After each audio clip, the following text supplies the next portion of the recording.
সবাইকে বসে যাওয়ার জন্য আহ্বান জানাচ্ছি এবং সবাইকে বসতে হবে, সবাইকে বসে যেতে হবে। মাহমুদ নাজিরপুর শ্রমিক দল একটি বিশাল মিছিল নিয়ে এসেছে।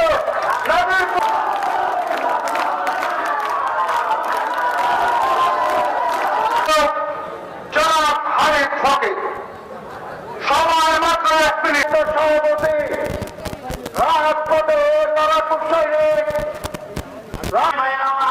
তোমার মানুষের জনসভায় একটি কথা বলেছিল শেখ হাসিনা, যে আমি দেখেন বেগম খালেদা জিয়া যিনি তাদের দুর্দশা, তাদের অতীতের 15 বছর 17 বছরের শাসন গেল, থাকতে পারল না তাদের নেতা কর্মীকে, সে কি বলিয়া গেল।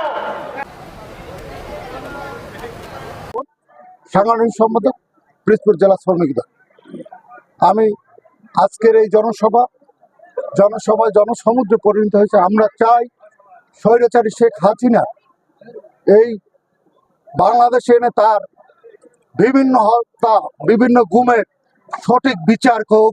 এই আশার কারণে আমরা আজকের এই শ্রমিক সমাবেশের আয়োজন করেছি। আমাদের শ্রমিকের উপর অনেক অত্যাচার জুলুম চালানো হয়েছে। এই জুলুমের বিচারের দাবিতে আজকের আমাদের এই সমাবেশ। আফজাল হোসেন টিপু, সাধারণ সম্পাদক পিরোজপুর জেলা শ্রমিক দল। আজকে এই অবৈধ হাসিনা সরকারের নানাবিধ অপকর্মের বিচারের দাবিতে আজকের এই পিরোজপুরের শ্রমিক সমাবেশ। এই শ্রমিক সমাবেশ থেকে আমরা বলতে চাই, অবৈধ হাসিনা সরকার যে সমস্ত লুটপাট এবং গুম খুন করেছে এবং সর্বশেষ কোঠা আন্দোলনে যে সমস্ত ছাত্র জনতা হত্যা করেছে, শাপলা চত্বরে হত্যাযজ্ঞ চালিয়েছে এবং পিলখানায় যে হত্যাযজ্ঞ চালিয়েছে, সকল হত্যাযজ্ঞের আমরা বিচার চাচ্ছি। অনতি বিলম্বে যাতে তাদের বিচার হয়, এই দাবি আমরা এই সমাবেশে জানাচ্ছি।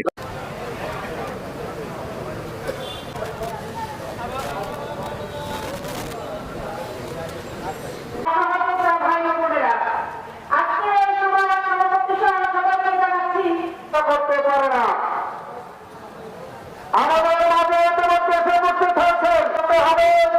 শ্রমিক ভাইদের প্রতি দৃষ্টি আকর্ষণ করছি, 17টি বছর মাফ করতে হবে। এই দেশের এমন একটি ব্যবস্থা হবে যেখানে সমস্ত মানুষ। পিরোজপুর জেলা শ্রমিক দলের 11টি ইউনিট গত 17 পিরোজপুর জেলা শ্রমিক দল, কিন্তু কিছু বিশৃঙ্খলা বিভিন্ন ইউনিটের সৃষ্টি হয়েছে। আমি নেতৃবৃন্দ, স্বেচ্ছাসেবক দলের নেতৃবৃন্দ, আমরা সব সমানত অবস্থান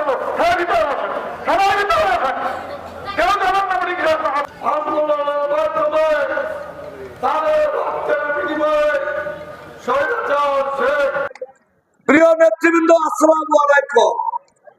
আমি দুই একটা কথা বলতে চাই। প্রথম কথা হলো, দেশ নায়ক তারেক রহমান ঘোষণা করেছে আগামী নির্বাচনে 300 আসনে বিএনপি এককভাবে প্রার্থী দেবে। প্রস্তুত আছে? দ্বিতীয় কথা হলো, সরকারের কাছে আমাদের অনুরোধ থাকবে, দেশ নায়কের সকল করা হোক। তৃতীয় কথা হলো,